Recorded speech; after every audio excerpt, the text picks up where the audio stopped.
안녕하세요.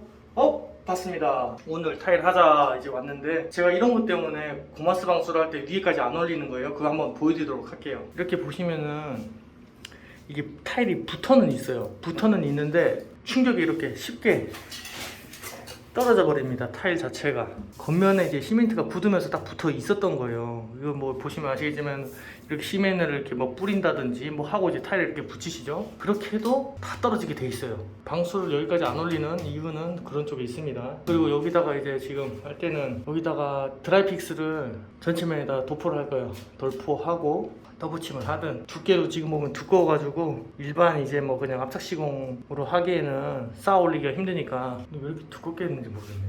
이거 또바리 한 사람들이 생각 없이 타일 이렇게 붙였네. 일단 저는 어차피 이걸 다 털 게 아니기 때문에 이제 여기부터 털고 여기서부터는 안쪽으로 반명을 줄여서 안쪽으로 눌러 붙여가지고 이쪽 공간을 확보하는 개념으로 해가지고 작업을 진행할 거고요. 딱 지금 이제 고마스 바른 위치가 다 뜬 거예요. 여기도 보시면 여기도. 그래서 딱 요 위치 딱 잘라서 털고 타일 작업을 해보도록 하겠습니다. 얇게 붙일 거면은 드라이픽스 이용할 거고, 두께가 많이 나오면은 더붙임 시공으로 작업을 할 거예요. 작업을 할 건데 이런 원인이 있으니까 타일 작업하실 때 유의하셔가지고 작업하시기 바랍니다.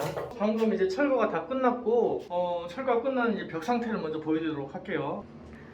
자, 여기다가는 저도 드라이픽스를 사왔어요. 여기다 면을 이제 칠을 하려고. 근데 이 상태가 좀 안 좋은 것 같으니까 저는 여기다가 좀 아덱스 비흡수면 프라이머 P4K를 뭐 그 전에 먼지 털어야 되겠죠, 이런데.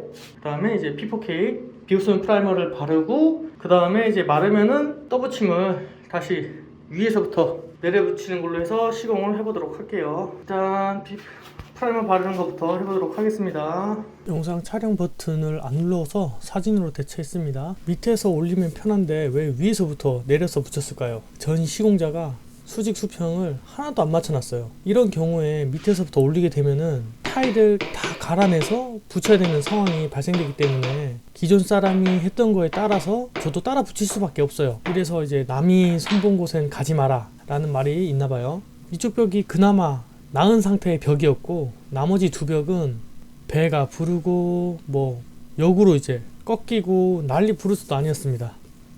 타일공이 다 잘하는 분들이 대부분이시겠지만은 극소수의 타일 사장님들 때문에 이게 이렇게 욕을 먹는 겁니다. 이게 이런 현장 보면은 참 이렇게 해도 돈을 받아는 가는구나 싶어요. 돈을 받았으니까 이렇게 공사가 완료가 됐겠죠. 분명 제가 볼 때는 제가 받고 일하시는 분은 아닌 것 같고 엄청 저렴했을 것 같아요. 이걸 보시는 고객분들이 좀 아셨으면 좋겠는데, 싸고 좋은 거는 세상에 어딜 찾아보셔도 없습니다. 견적을 받아보실 때는 제일 비싼 거, 제일 싼 거 딱 두 개 거르시고 중간 부분에서 초이스를 하시는 게 낫다고 저는 생각을 해요. 이제 싸게 공사를 따시는 분들은 독립한 지 얼마 안 된 분들이거나 한 달 배우고 나온 이제 뭐 학원 출신의 경우가 대부분일 거라고 생각해요. 왜냐면 그게 생존 방식 중에 하나고, 그런 거에 대해서 이해는 하는데 독립을 좀 신중하게 좀 하셨으면 좋겠다. 이런 분들이 많아지면 저도 먹고 살기 쉬워지고 일거리가 많이 들어올 확률이 높아지니까 좋은데, 이왕 뜯는 거면은 돈 받을 게 좀 있는 현장들이 좀 많아졌으면 좋겠다 하는 바람이 있습니다.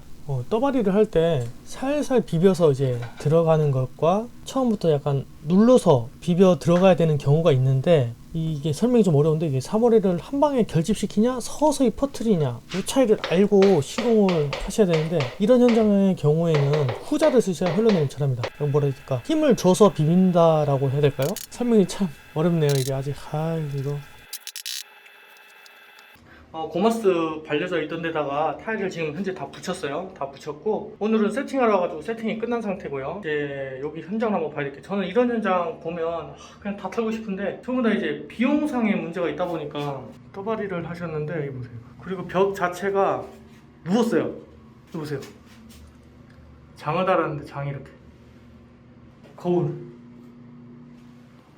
이거를 진짜 짜증납니다. 이런 거 보면 짜증나요. 저도 이제 붙이면서 많이 타일들이 떨어졌다가 붙어 했어요. 근데 쌓아서 올리면 당연히 이제 뭐 큰 어려움이 없는데, 지금 이런 벽 상태에다가 내려 붙여야 되니까 이제 좀 시간도 좀 걸렸고, 어저께 뭐 작업은 다 짱짱하게 됐어요.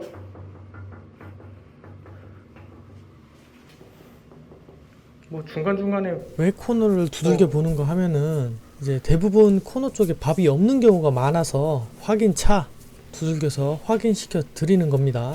코너 쪽에 밥을 저렇게 채워야 되는 게 맞는 거예요. 이거는 밥이 비었다는 소리죠. 끄트머리다 두들겨도 소리가 안 난다. 댓글로 뭐 떠바리 밥 치면은 뭐 모서리가 뭐 망치로 치면 나가는 압착을 해도 모서리를 치면은 다 깨지게 돼 있어요. 예? 다 깨지게 되어 있고 밥을 최대한 뜰 때 배분을 하실 때 끝과 끝을 채워주는 게 포인트예요. 그리고 저 같은 경우에는 400각은 4번에서 5번 사이로 채우는데 중간에 밥을 이제 나눠 주시는 게 이제 중요한 거고 끝만 잘 맞춰 주시면 됩니다. 그리고 코너 쪽에 밥이 채워지기 때문에 튼튼하게 붙어요. 면 끝 슬라에 맞춰서 뜨면 최고겠지만 그럴 시에 줄눈 공간에 밥이 끼게 되는데 변색의 원인이 돼요. 그리고 저는 일전 정도 띄워서 밥을 올리는 편입니다. 이렇게 해가지고 부분 시공을 마쳤고요. 그리고 이번 현장은 주인분한테 이제 뭐 말씀드렸는데 위에도 이제 뜨는 경우가 발생되면은 제가 그냥 윗부분 어차피 다시 할 거 밑단까지 그냥 싹 다 털어버리고 제가 300, 600각으로 밑에서부터 위에까지 그냥 시공해드리는 걸로, 물론 위쪽 이제 철거하고 위쪽 비용은 받겠지만 아래쪽 비용은 제가 그냥 서비스로 다시 전체 다 새로운 타일로 만들어 드리려고 합니다. 그렇게 되고요. 그래서 저는 일 마치고 퇴근하도록 하겠습니다. 수고하세요.